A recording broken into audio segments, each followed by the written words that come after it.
and ask the Lord to bless this time.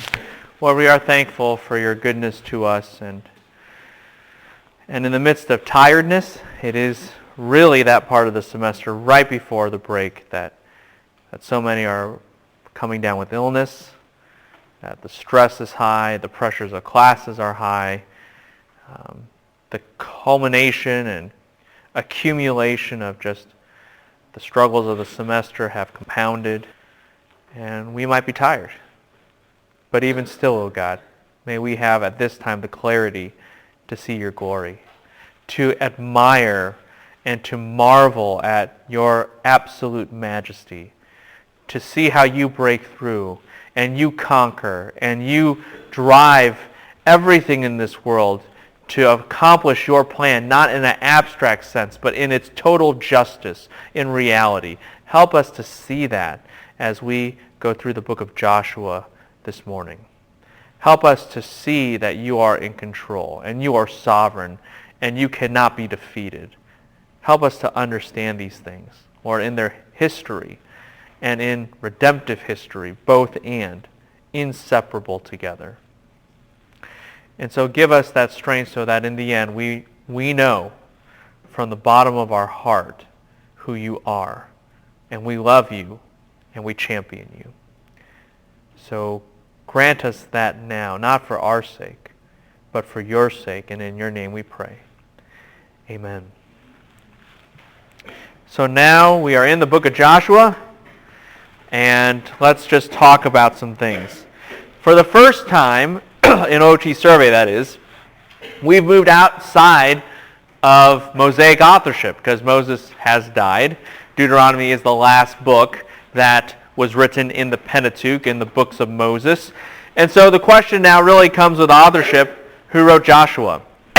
And the logical kind of explanation might be, who wrote Joshua? You would say, Joshua. And that kind of makes sense. And let me just give you some reasons for this. For one, there is a lot of detail in this book. There is a lot of detail that would be hard to recollect. That would be hard to recollect if it was written way, way, way later, not by an eyewitness. In other words, the testimony that Joshua is based upon and the information that Joshua is based upon was given by an eyewitness. Was given by an eyewitness. That being said, some people try to argue that Joshua was written in the time of David. Maybe. Nevertheless, no matter how you slice and dice this, the core of Joshua and its components must have come from an eyewitness at the time of Joshua. Because you're looking at troop numbers, you're looking at distances, you're looking at battle reports that can only be explained if someone was actually there. Now, that being said, what's the setting of this book? What's the purpose of this book? And what this book discusses, okay? What this book discusses is, how did we get here? And here as in the promised land. How did we get into the promised land? How did we get into the promised land? This is an important reality because it does two things. It first establishes the nature of God, as a conqueror. He conquers. He wins. How did we get here? Israel, you need to remember that the way you got here is that you had a God who conquered. And along with that, Israel, you need to understand from that sets an agenda, a trajectory, and this is the second thing, of how you live in the land. That's going to be important. So, how you got in, how this all began, tells you who your God is and where your life in the land is supposed to go. That is the purpose of Joshua in a nutshell. It establishes Israel's origins in the land as a proof of who their God is and why they need to live the way they do. Okay? Why they need to live the way they do. If you have me for Essentials of Christian Thought, when we talk about worldview, and I'll talk more about this tonight, but when we talk about worldview is comprised of several things, but one of them is what we call etiology, and the other one is called futurology or eschatology, and that frames where you are. If you know your history, and you know where your history is going, then you know exactly what you are supposed to do. And what Joshua and other books are establishing to Israel is, this is how you got here. This is what God has for you. This is who your God is.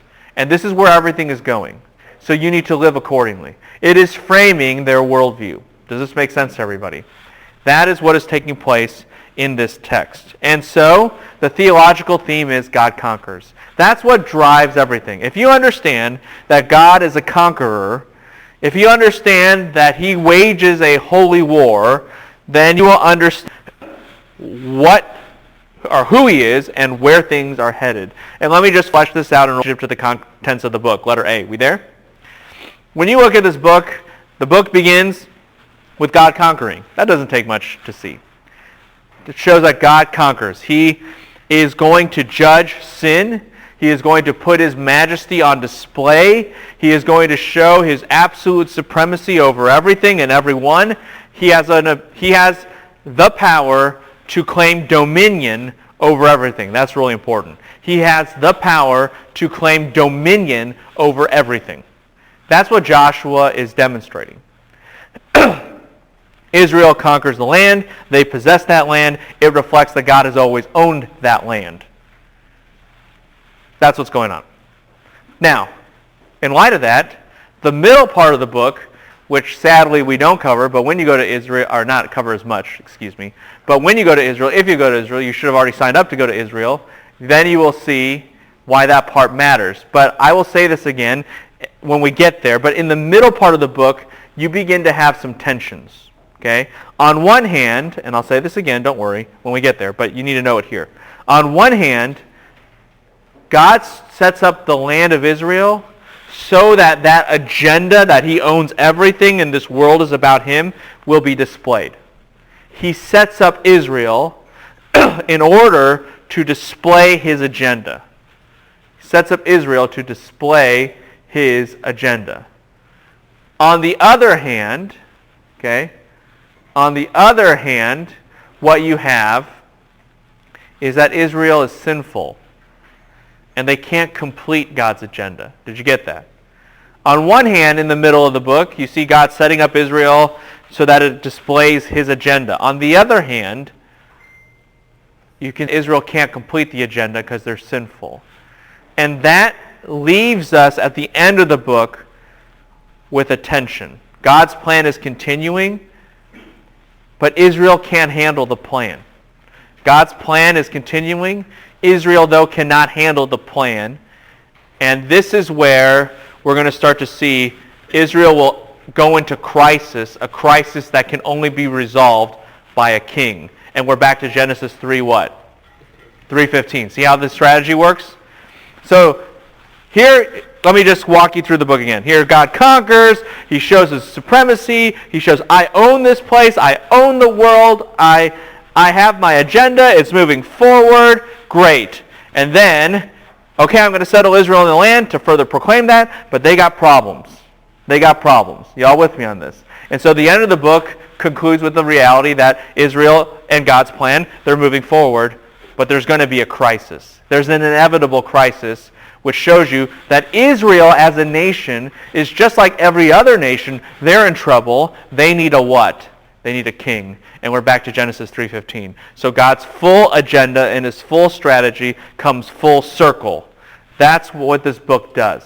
So it's a very critical book in establishing the very trajectory of God's plan. Make sense to everybody? All right. In relation to the original audience, several things are happening. First, Israel needs to remember that their God wins. Israel needs to remember their God wins, that his promises and his victories, they're not just ideological, but they are actually physical, tangible, and historical. They need to remember that. They need to also remember that throughout their history, they're sinful, and that this has always been their problem. This was not a new problem. This is not a surprise problem. This has always been the problem. And that means that they need a king, right? In relationship to generations beyond that. In relationship to generations beyond that. Of course, the theology that God wins and he's a victor and he's a conqueror, very, very important. But here's what you need to understand. There is what we call a conquest theology. A conquest theology. Okay? That God really does own this world. He owns the promised land. He owns this world. And that the conquest of Joshua's day never finished. And the prophets are going to say it doesn't finish until Jesus comes back. Everyone got that? The conquest of Joshua's day never finished. It never was completed. And will never be completed until Jesus returns. And he really does conquer everybody. He really does conquer everything and everyone. And he makes things right. He makes things right. In fact, you can see bits and pieces and emphases of this throughout the Old Testament into the New Testament. For instance, do you guys remember in the book of Joshua, they crossed the what river? Jordan. Everyone remember that? To conquer the Holy Land, so to speak. All right, good. Do you remember Elijah and Elisha? Remember those two guys later on? If you don't remember, we'll talk about it in OT Survey 2, Lord willing. But do you know what Elijah and Elisha crossed? They crossed the Jordan River right before God comes down in a chariot of fire and picks up Elijah. Remember that? And so Elijah's message to Elisha is, you're going to have to reconquer what? The Holy Land for who? For God. Because right now it's completely pagan. Does it start to make sense to everybody? So you're going to need to reconquer everything. And I'll try to show you more of how that works, setting up in this class for that later time. Then, think about this. Who pops up? Well, let's do it this way. Where does John the Baptist pop up? Jordan. And who's baptized in the Jordan?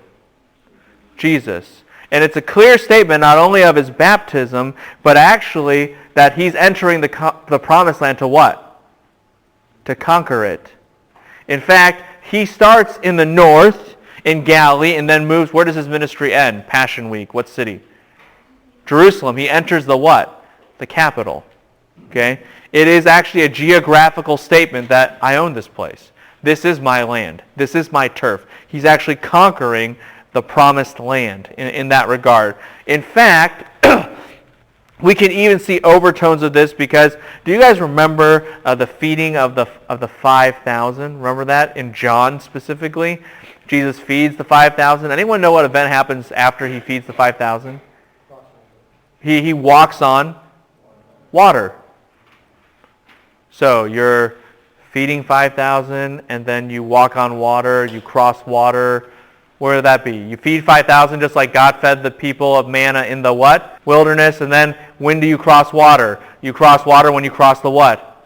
Jordan. Jesus is making a proclamation. I'm the God of the wilderness, and I'm also the God who what? Leads Israel in their conquest victory. Does this make sense to everybody? And then on top of that, Jesus not only poses himself as that kind of individual, but in Revelation, you guys remember this, in the book of Revelation, what do we have? We have all those fire and hail and things turning into blood. That should remind you of the 10 what? Plagues. That's the Exodus, yes? And then you have Jesus returning on a white what? Horse and slaughtering his enemies, and the birds are feasting on them. Do you remember that? That's conquest imagery. Does this start to make sense to everybody? Jesus engages in Revelation 19 in the final conquest. the final push to have his people in the land. And with conquest comes this very key term, rest. Rest. Okay? Where have you heard the term rest before? Noah, and it goes actually back before that to what? Eden, Sabbath, rest. Does this start to make sense to everybody? Conquest theology is tied with rest, and you say, really? Are you sure? Yeah, it's not that hard to show. Look at Joshua 1:13, for example. What does the text say? Joshua 13. Remember the word which Moses, the servant of the Lord, commanded you, saying, the Lord your God gives you rest. Stop. The Lord your God gives you what? Rest. Where? Keep going. And will give you this land. Yeah. Rest is tied with Israel's security in their land. In fact, this book begins with rest, and in Joshua 23 verse 1, it ends with rest. You begin with something, you end with something. Anyone remember what that's called? Inclusio. Inclusio. You begin with rest, you end with rest. Conquest theology is the vehicle to actually getting you to rest. Real rest. Okay? And let me just say one more thing about this, and then we got to move on. What conquest theology shows, as well as rest, is that God is not just working on a spiritual level. Is he? Of course he is. But he's not just. He's actually dealing with this world. I think oftentimes people, they look at the conquest and they think, man, how can a good God do that? How can a good God exact that kind of violence, so to speak, in history? And the answer is, how do you make wrong right? You have to what? Judge it. You have to judge it. And what you are seeing in the book of Joshua is that God will judge. And he will exact judgment. Now, the reason people, if you think about it, when Jesus comes back and judges everybody and makes everything right, everyone thinks that's a great thing. And everyone wants people wrongs to become right. They like punishment. But here's the point about Joshua and why it makes people uncomfortable, is because if you understand Joshua, then you understand this. Yeah, we like the idea of making wrong right and punishing bad guys and judging. But what Joshua reminds you of with the women and the children and the Canaanites is that the bad guys are not just bad guys over there. They're who? They're people who look innocent like you and me. But they're really what? Not. And people, that's what they don't really like. See the issue? The issue is not that God judges bad guys. Everyone likes that. That's what makes good movies. All right? Get the bad guy, And if you don't, that's how sales go up because people get frustrated. And so they're like, you should go see this because it's so trash. Why would you want to? And that's how they get popularity. So everyone likes the bad guys to be judged. They like it when the Hulk smashes these people around or whatever, But they don't like it when you're the bad guy. That's the problem. And that's what Joshua points out. Does this make sense to everybody? But what Joshua as a book then establishes is that God really does make wrong right.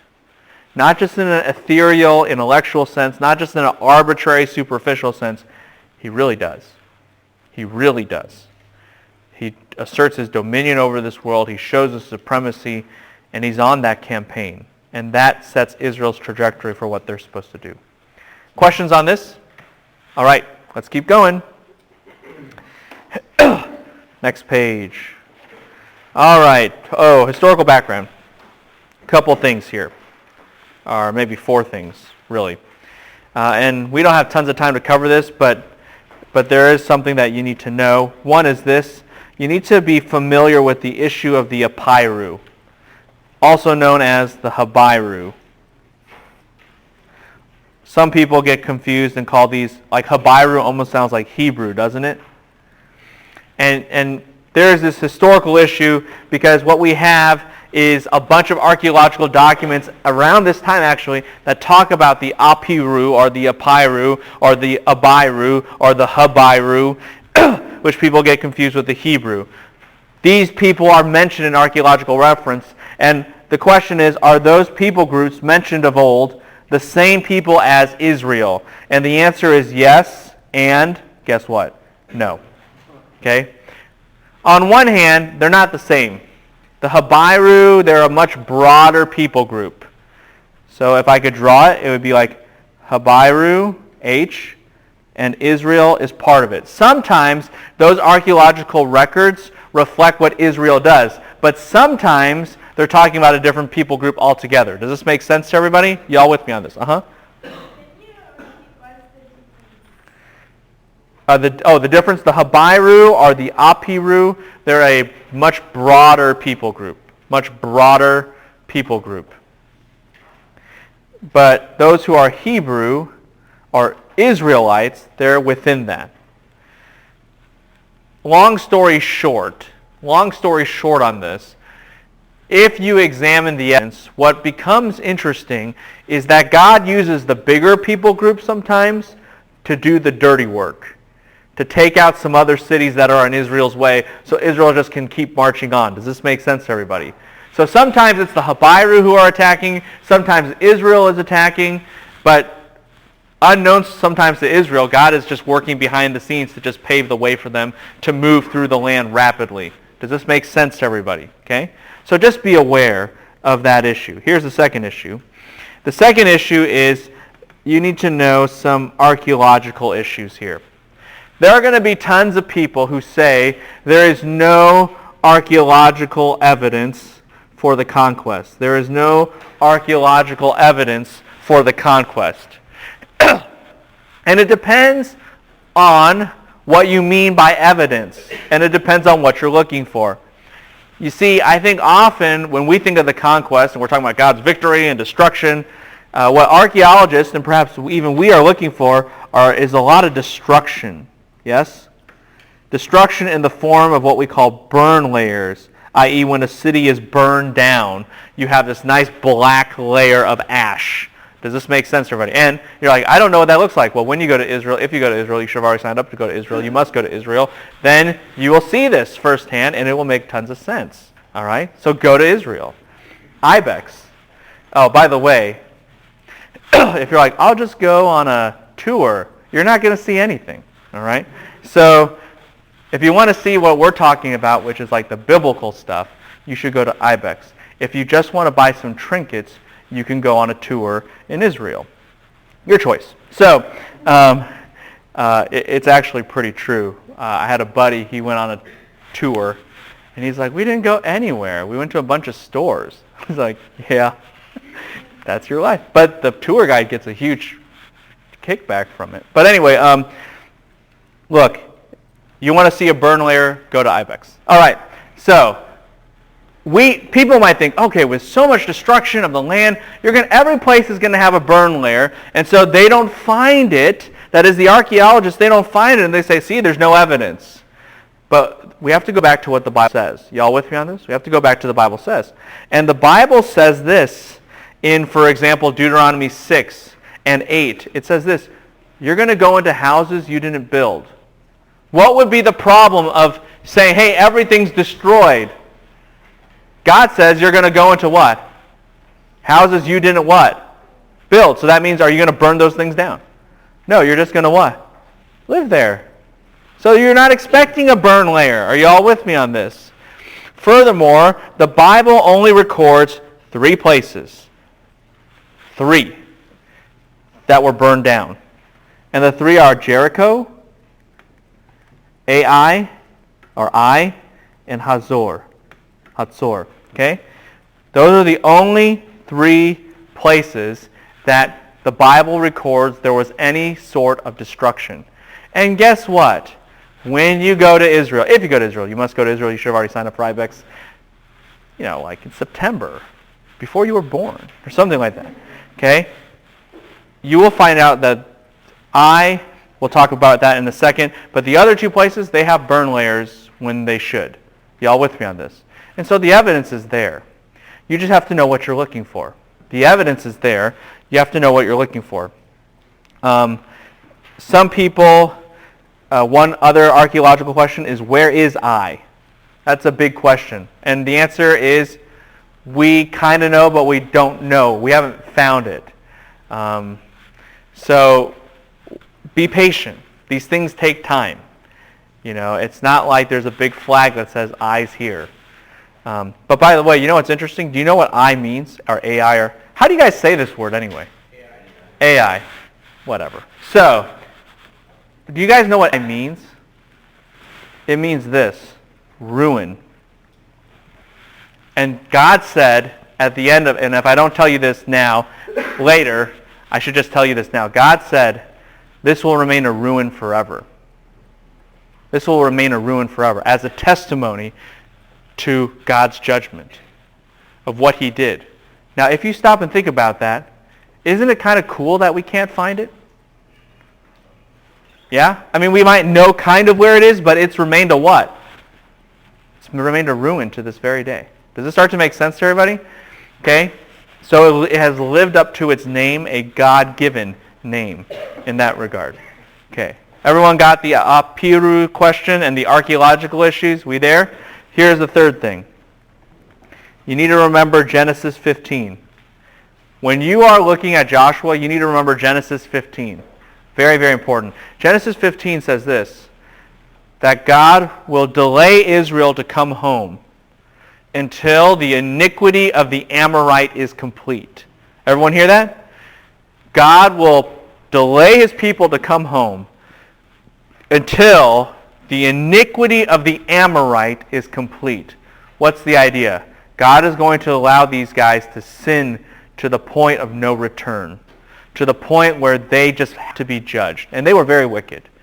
And so what this reminds us is there is justice. There is judgment happening in this situation. Y'all with me on this? Okay? Here's the fourth thing.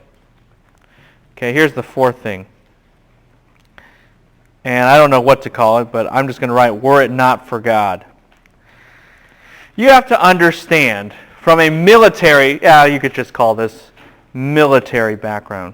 From a military standpoint, Israel has no chance. Okay, when I was teaching history of ancient Israel at a certain point in time, one thing I did at the opening of the semester is we played this game called Conquer the Holy Land. Okay? It was like Settlers of Catan meets Risk. All right? It was fun. And everyone wants to be Israel because Israel wins, right, in the Bible. So I'm like, yeah, that's a great idea. So since there's these teams, I say, let's do Bible trivia for like 10 minutes. And I ask really random questions. And then whoever wins Bible trivia, they're Israel. But they don't know this, but it's the truth. That Israel gets wiped off the map in Let's Conquer the Holy Land in 2 turns or less. And then I reincarnate them as Edom. But but that's it, because you're just this itty bitty group of farmers, right? You don't get any new resources. Y'all with me on this? You don't have any weapons. Okay, we don't even have record that they had true weapons until way later. Are y'all with me on this? So you're just a bunch of farmers. You have barely any military, and you're trying to take out people who are technologically more advanced than you and everything. This is crazy. They should have been annihilated from the map. Are y'all with me on this?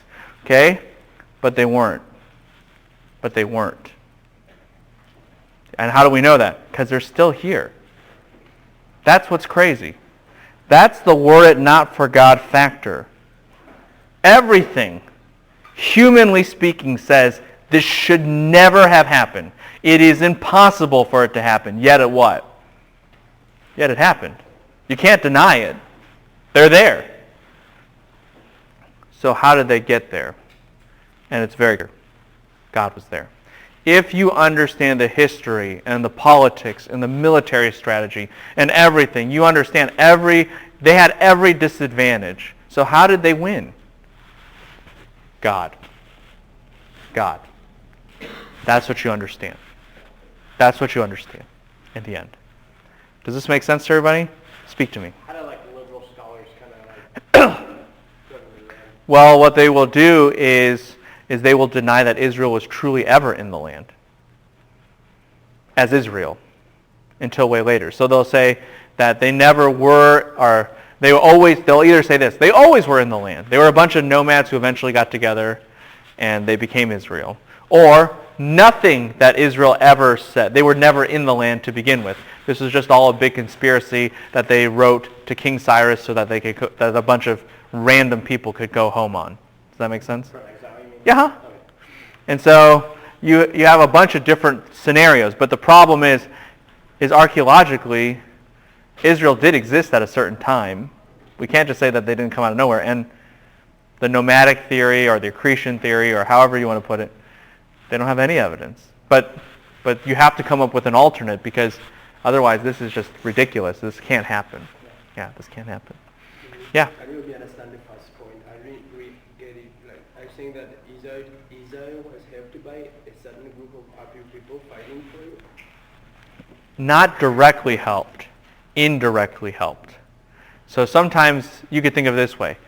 If there was battles going on in the promised land before Israel ever got there or afterwards, those battles helped Israel clear out the land before they even would set foot in those cities. It would be like this.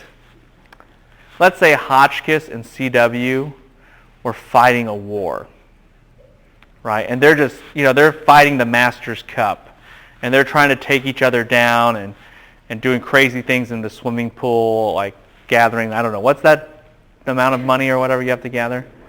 Yeah, that thing. And, they're just throwing the change all over the place. And then Slight walks up because they're fighting and then takes everything. That's Israel. Israel's Slight. Or Waldock.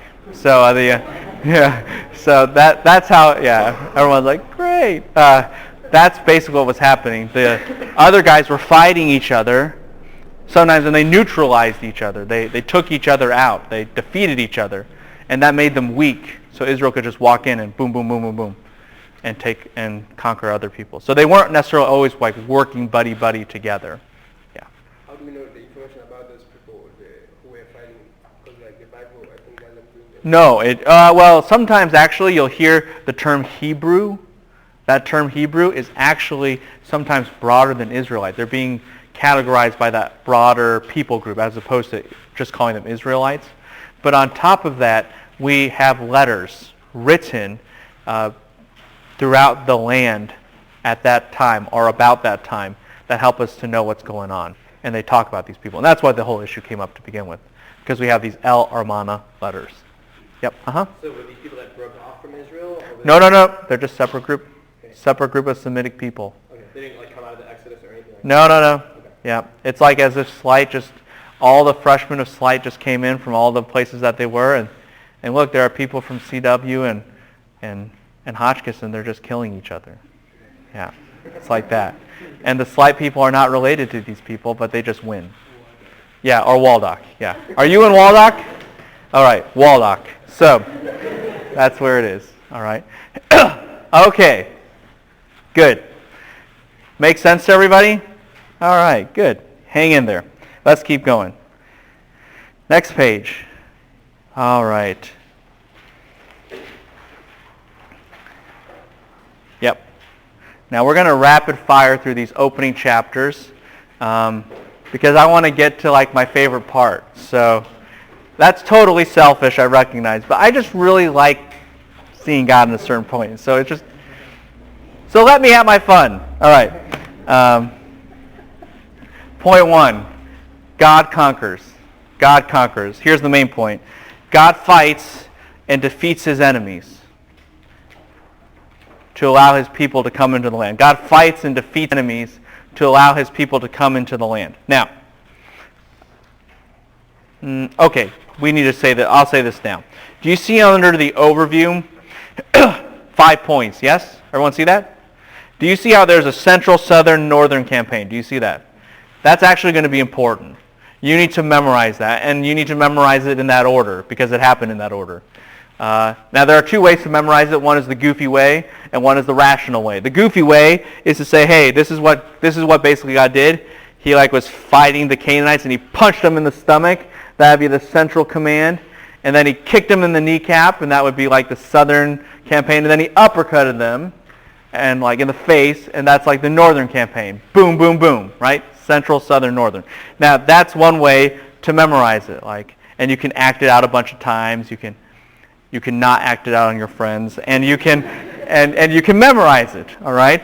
Now there's a serious way to memorize it, which actually makes sense, which is this: when you cut the promised land in half, you basically cut the forces in half. Yes. You divided them, and then the southern area is closer in proximity to Israel at that moment. So then you attack what's closest. So you go what? South. And the north is the final thing left, so then you go what? North. So it actually geographically makes sense, but the other one is probably more fun, or funner, or however you're supposed to say that word. So you need to remember this because, and jot this down, each campaign has a theological agenda. Each campaign in the book has a theological agenda. So it's not just memorize central, southern, northern for trivia. Look, trivia is not even going to ask you about the three campaigns of Joshua, I don't think. But you need to know it because there's a theological agenda. There's a theological agenda ascribed to it, and we'll get there when we get there. But before that, we got to go to the preparations for the conquest, point 1. We there? Point 1. First, God sets up his leadership. God sets up his leadership. Here's what's interesting. Someone read verse 1, please, of chapter 1. Now it came about that after the death of Moses, the servant of the Lord, that the Lord spoke to Joshua. Stop. Okay, this is a lesson on any kind of grammar. Doesn't matter if you're reading it from the Hebrew or the English, the grammar is the same. Who's the subject of this sentence? Who? The Lord. Notice, it's not Moses, because it came after that Moses died, right? That's just a temporal phrase, prepositional phrase. Who's the subject of the sentence? The Lord. Yahweh is the subject. Why does Joshua begin with that? Because it tells you who the main character is and who's driving the story. It's not Moses. It ain't Joshua. It's who? It's Yahweh. Even though transitions are hard and you're moving from one leader to another leader, one thing always remains the same. And it's always been about that one person, God. Okay? So, Joshua is commanded by the Lord. The Lord commands Joshua to press his plan forward. All right? And what is absolutely critical is for Israel and Joshua to be bold and what? You guys know the phrase. Bold and courageous. By the way, that's going to be a key phrase throughout the entire rest of the Bible. Be bold and courageous. You're going to see it in the Psalms. You're going to see it in Isaiah. You're even going to see it in the book of Hebrews. Bold and courageous. Bold and courageous. It just happens all over the place because that's the drive of the conquest. That's conquest language for how you are to act so that God's plan will continue. And so they needed to be bold and courageous, and they needed, verse 8, that the word of this law would never depart from their what? Mouth. Those are critical things. The conquest is not won by Israel's might. The conquest is won by God as he works with Israel's obedience. As he works with Israel's obedience. Very, very important realities. Okay? Now, in light of this, chapter 2, after God sets up his leadership, he sets up the entire way that the conquest is going to work. It's not just by military might, but by obedience. It's by trusting in him, being bold and courageous in light of who he is. Then chapter 2 happens, and God starts to work on the enemies. Now, they sent in how many spies into Jericho? How many? 2. Why 2? Why not 12? What happened the last time they sent 12 spies? Yeah, only 2 were good, right? So they're just like, we're gonna skip the 10 bad guys, so we don't get into, we don't want 40 more years. We just want like now. So 2 good guys. We're sending 2 in. Now, a lot going on with Rahab. I need you to understand a couple things. First, you need to understand that, remember how I said God in the wilderness, he was showing his holiness, he was showing his agenda that he's going to judge the world, and he demands holiness not just of Israel but of everyone, and this is the nature of his holiness. Do you remember me talking about that? And do you also remember me talking about how there were spies and they were seeing all this? You remember that? Rahab confirms it because she says, we have heard. We have heard what your God did in Egypt. We have heard what he did in the wilderness. We have heard all of these things, and we're scared. Everyone with me on this? So did God's plan work? And the answer is brilliantly, perfectly. Like it would, because it's from God.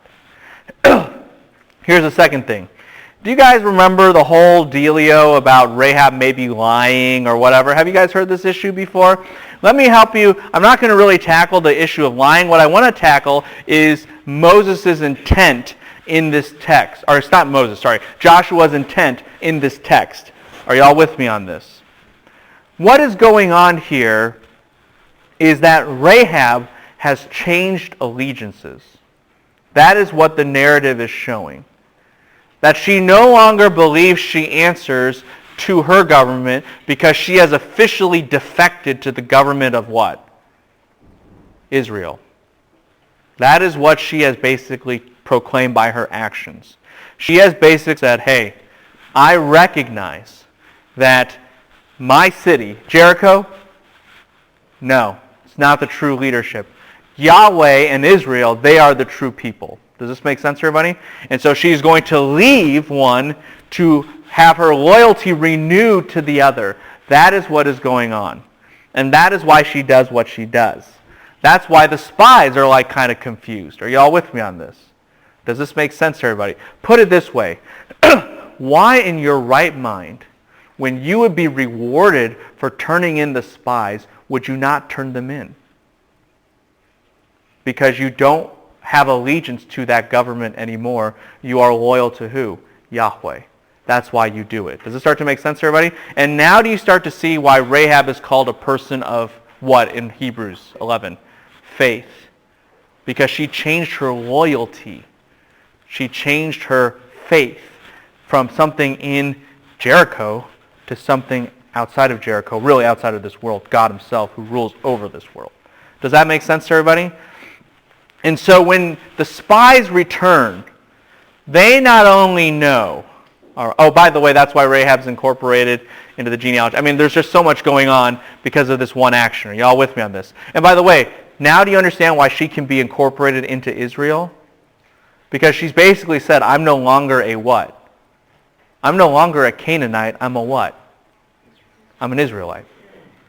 She has claimed full assimilation. Okay?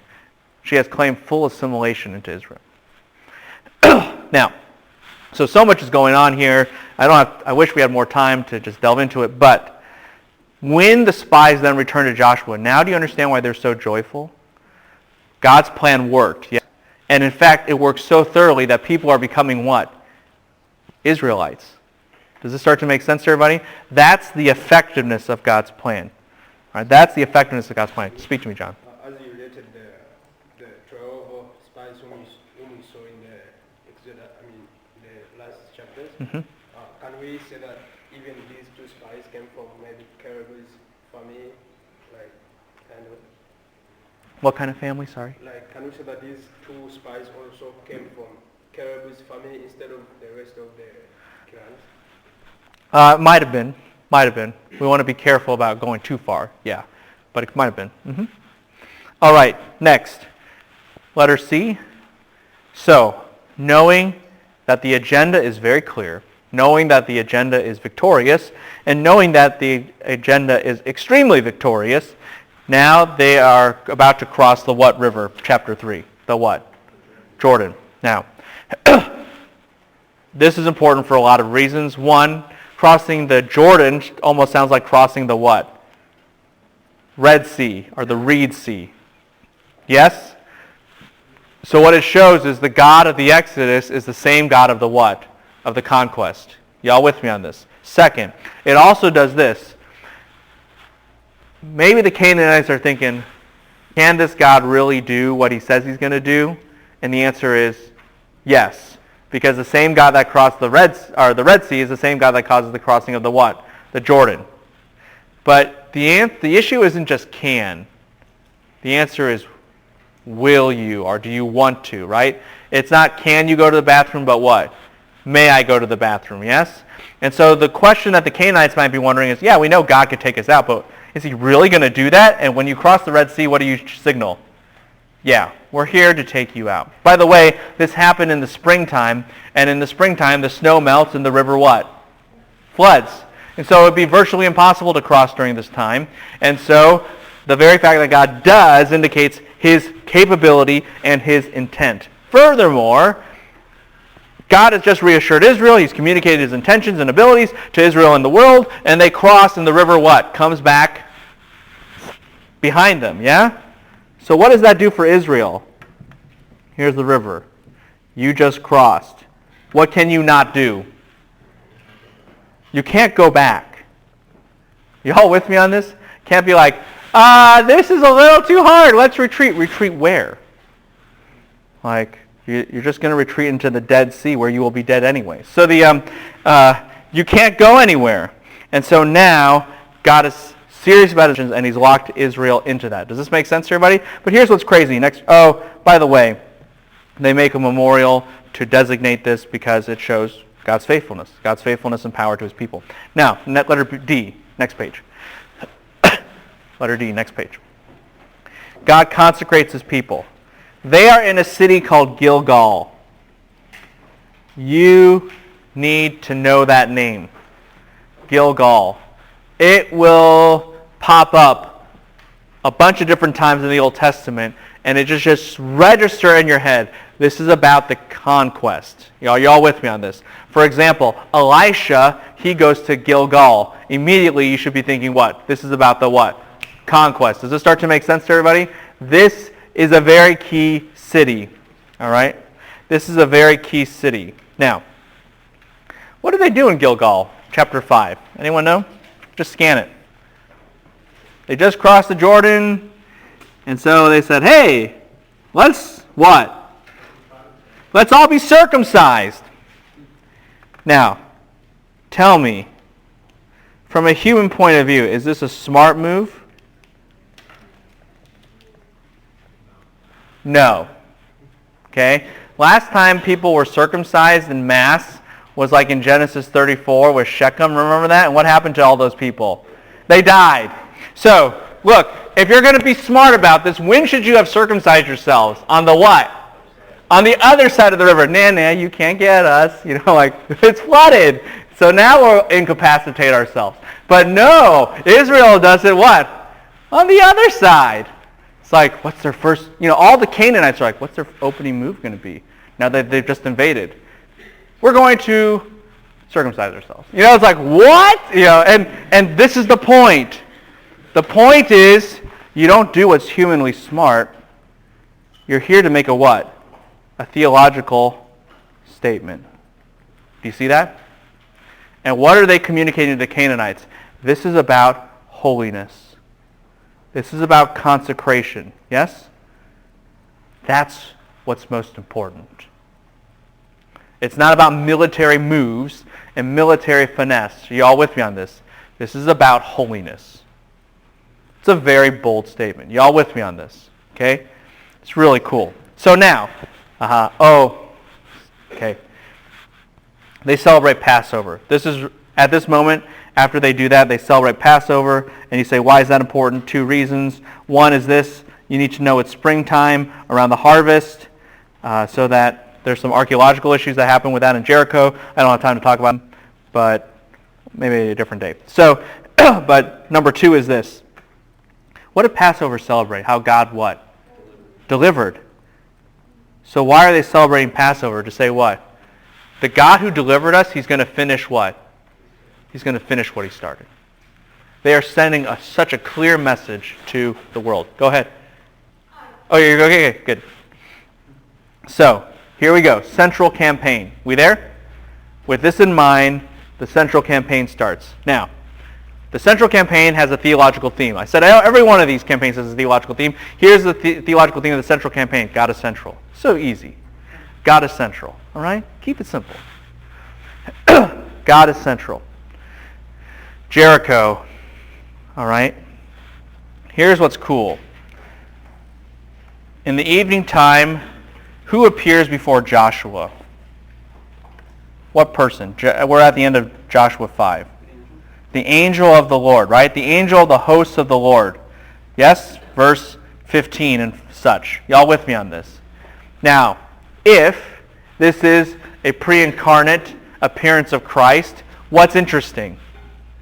The person who will finish the conquest appears to the one who what?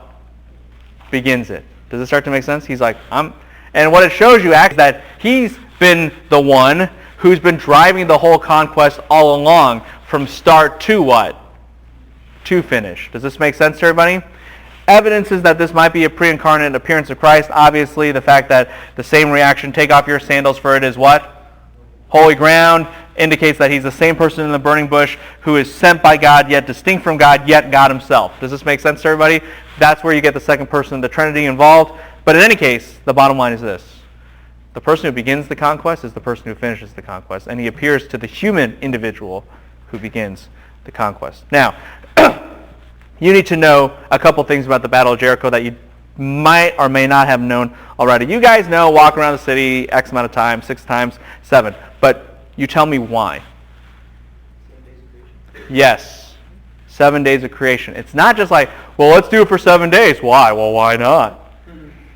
It's like, dude, God could have said, hey, I want it to symbolize the resurrection, so do it for 3. Right? But 7 is intentional. Because what are they proclaiming about God? He is the what? Creator. 7 days. Does this start to make sense to everybody? This is about God. Along that line, did they march quietly or did they march with a lot of noise?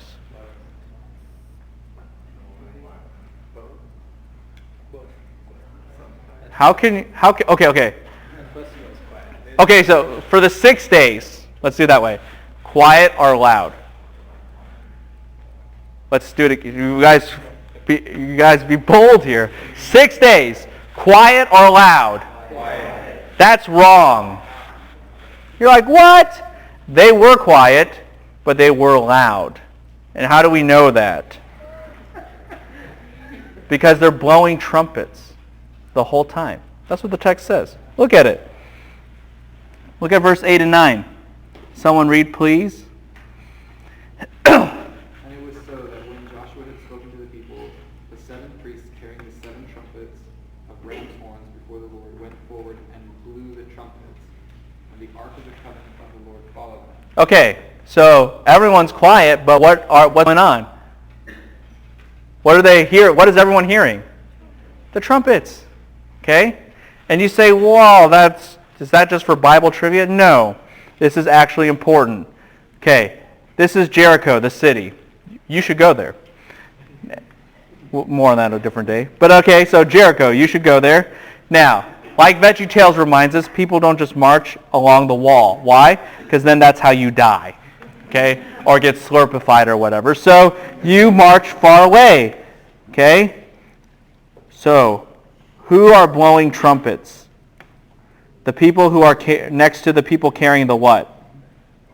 The ark. Why? When everybody else is silent, your eyes are going to go to where the what? The noise is.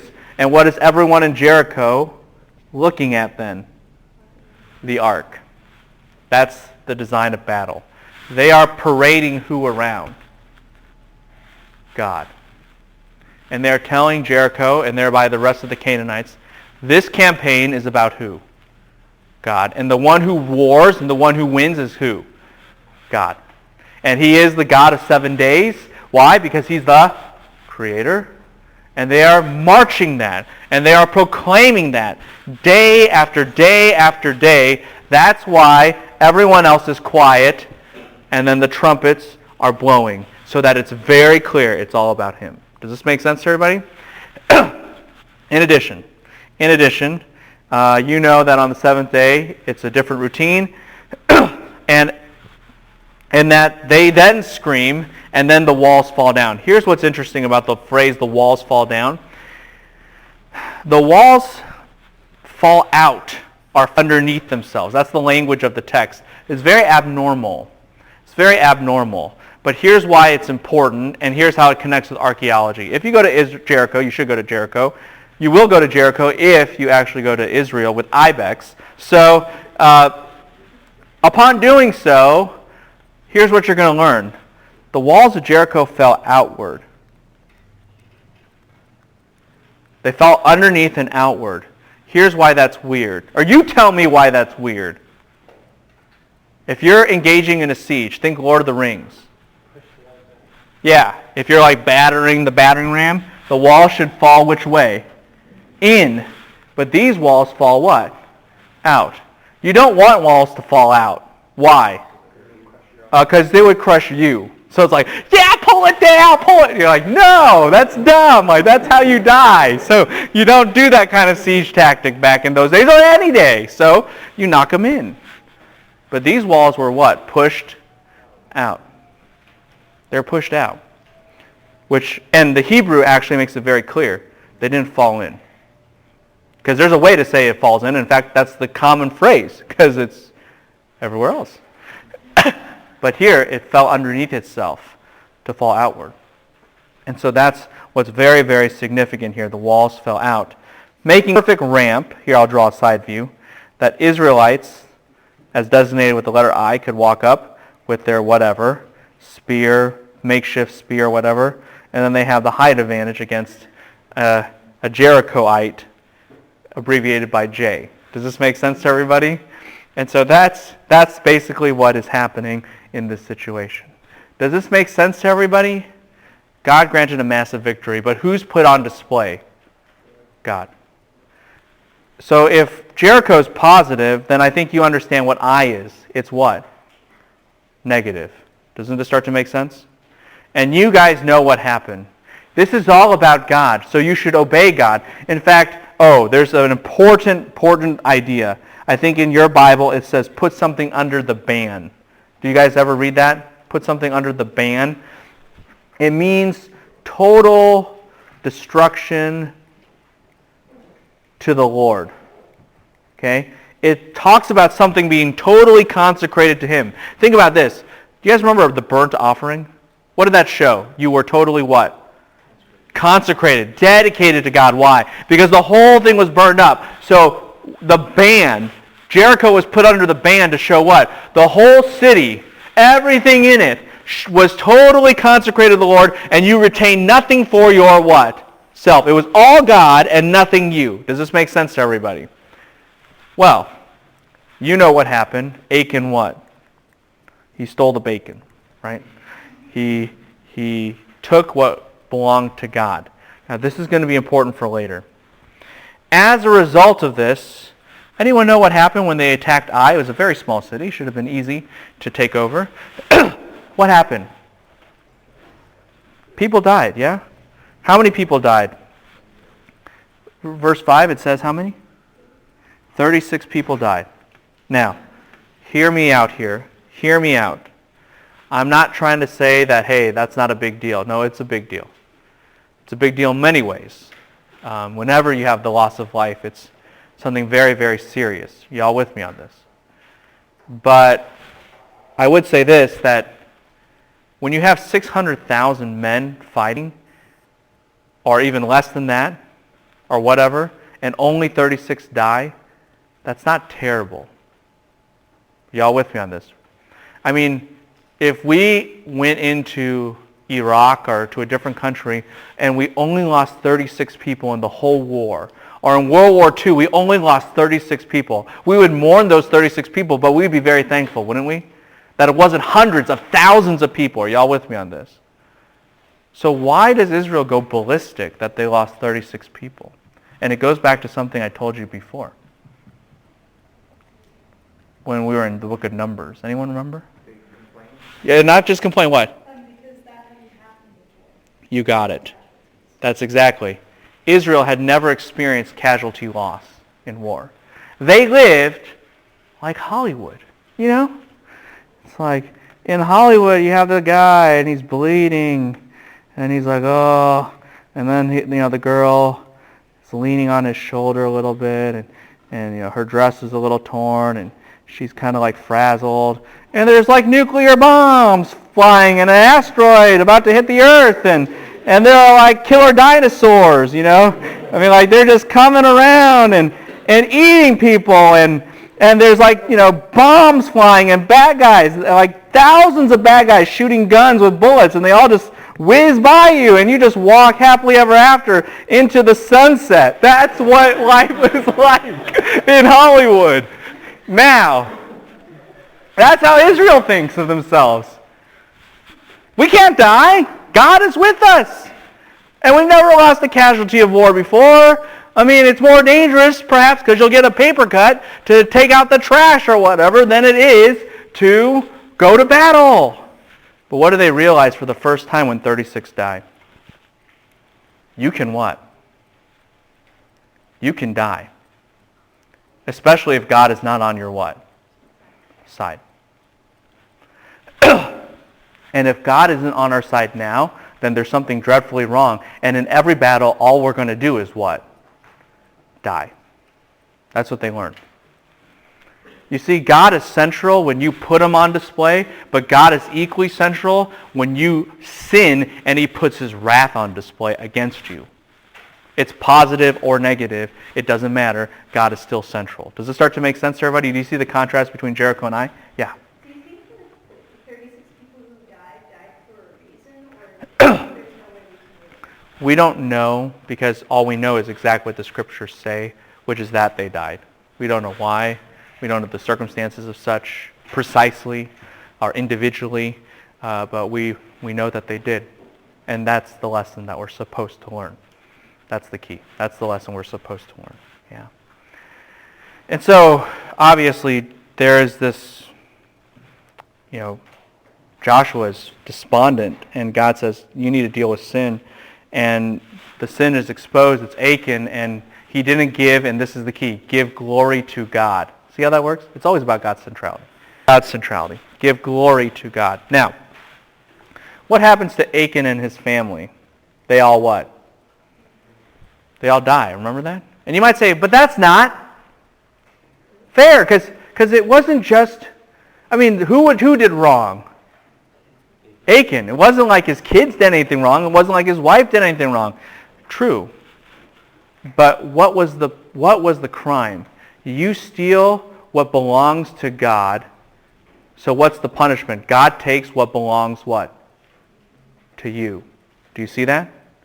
It is not that Achan, or that God thought, oh yeah, the kids sin and the wife sin, I'm going to transfer Achan's guilt to them. No. It's the punishment fits the what? Fits the crime. You stole from God. You took what belongs to him. He will take what belongs to you. And that's what he did. And that's how you deal with sin in the camp. Does it start to make sense to everybody? And it puts God on display. By the way, Ai is destroyed in the end now that God's wrath is appeased, and it just teaches the world. Holiness is holiness, yeah?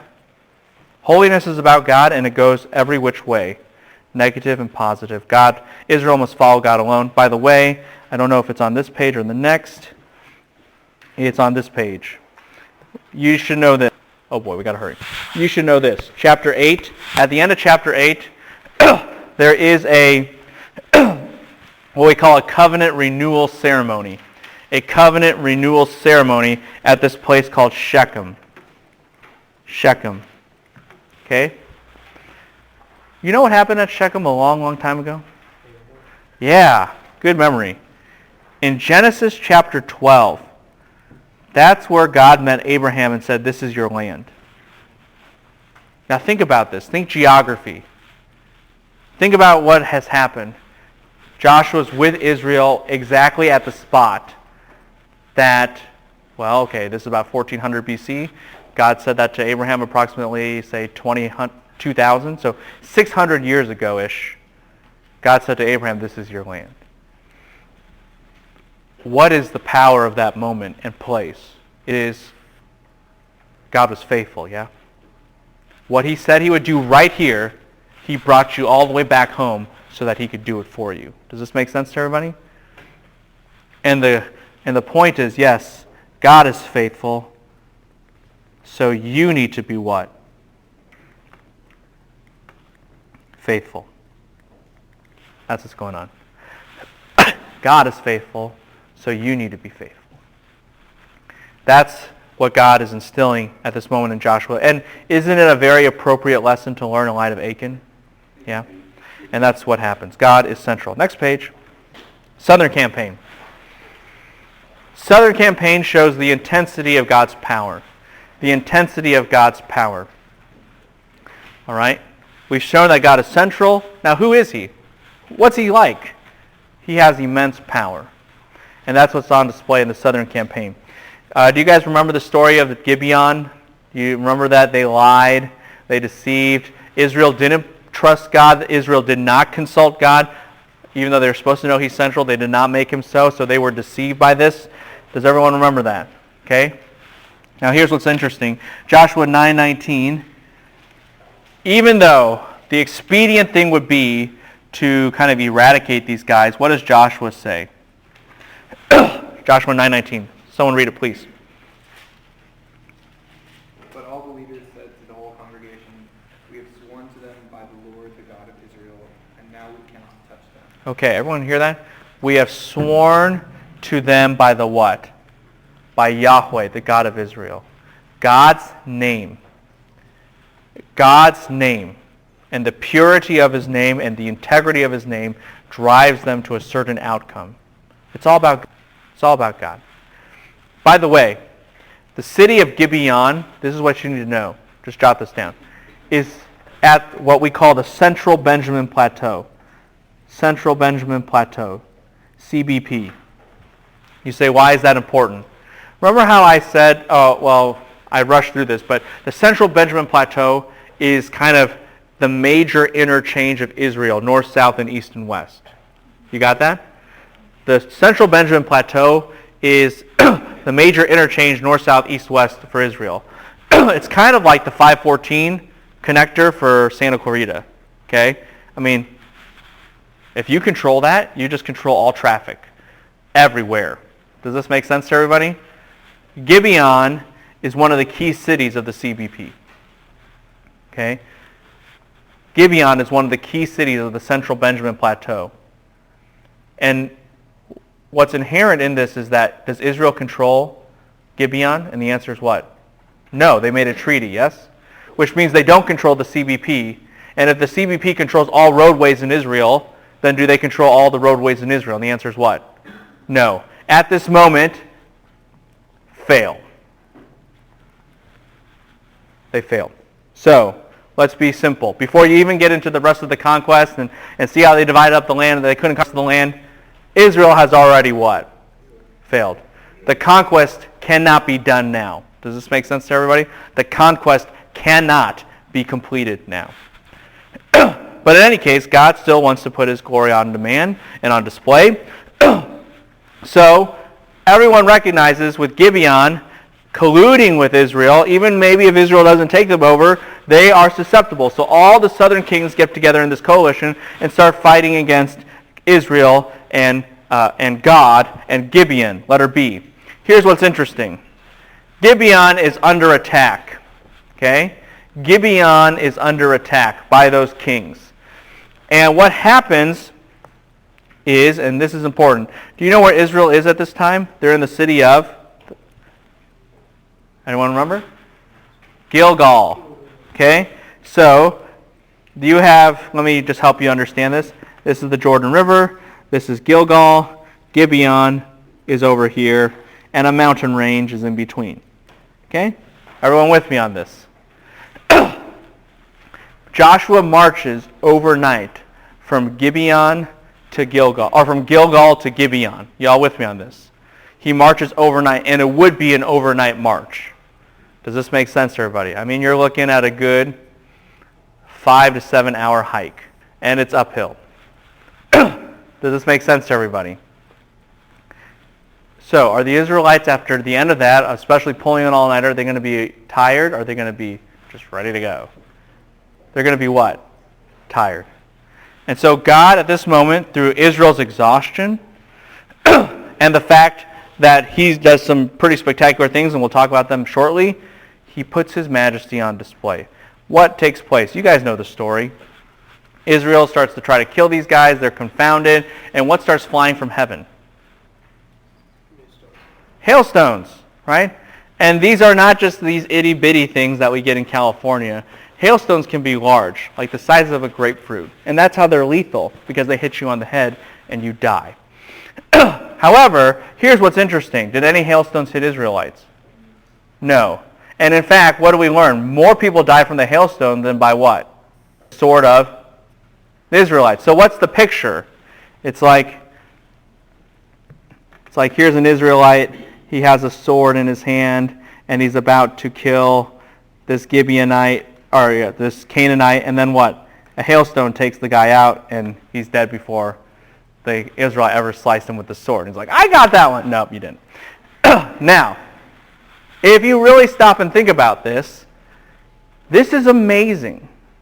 Because hail isn't just like, boo, boo. It's just raining down from heaven and hitting people, and they're dying. Does this make sense to everybody? That's the picture. It's just like raining hail, and whenever you move, you don't get hit. And whenever somebody else's moves, they what? They do. This is very sophisticated, omniscient sniping. Okay? Because God is not only controlling the hail coming from heaven and aiming at people, he's actually, because think about this, hail falls from the sky. Okay, that's like a far distance. Y'all with me on this? And people are moving on a battlefield. They're running around. So he's controlling everybody so that this hail is for you.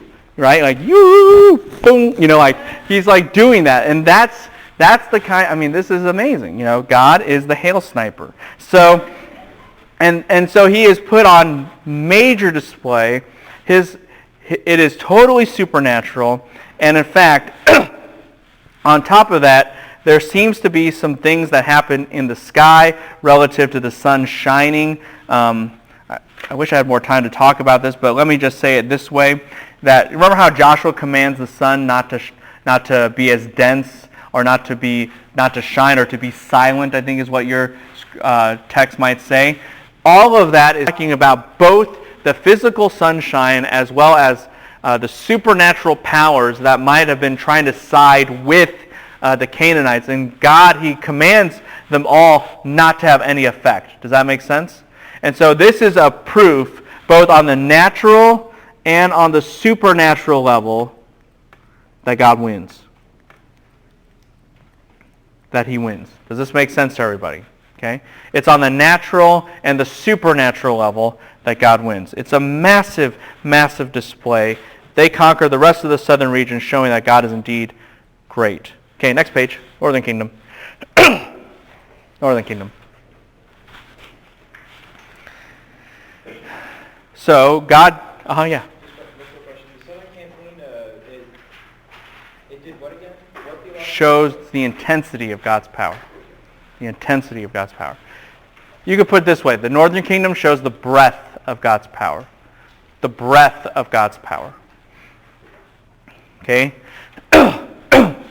When you look at the Northern Campaign, here's what you start to learn. Right? Here's what you start to learn. You start to see that the whole north, which is a very strong region, they have gathered everything together. In fact, notice chapter 11, verse 4. What does it talk about? What's out? A great number of what? Not just numbers like sand on the seashore, but a great number of what? Horses. They have technological superiority. But you know what happens in chapter 11? It's really simple. God just takes them all out. Just like that. No problems. It doesn't matter what the force is. It doesn't matter their superiority in any sense. God conquers them. Does that make sense to everybody? You see the intensity of God's power in the Southern Campaign. You see the breadth of it, that no matter what kind of variety you have against God, God wins. Does this make sense to everybody? Here's what's also interesting. Verse 9. What do they do with the horses? What does Joshua do with the horses? He hamstrings them. Why? See if you remember. Very important rule. Right. The three, what? G's. Gold, gals, and what? Giddy up. This is no giddy up. Y'all with me on this? In Deuteronomy, by way of review, it's on your exam too. You weren't supposed to multiply what? 3 things. Gold, gals, and what? Giddy up, or horses. And Joshua is abiding by that rule. Having seen all of that, Israel has this massive campaign. It puts God's glory on display. And I think we'll just stop there, and we'll try to do Joshua into Judges on the next go-around. Have a good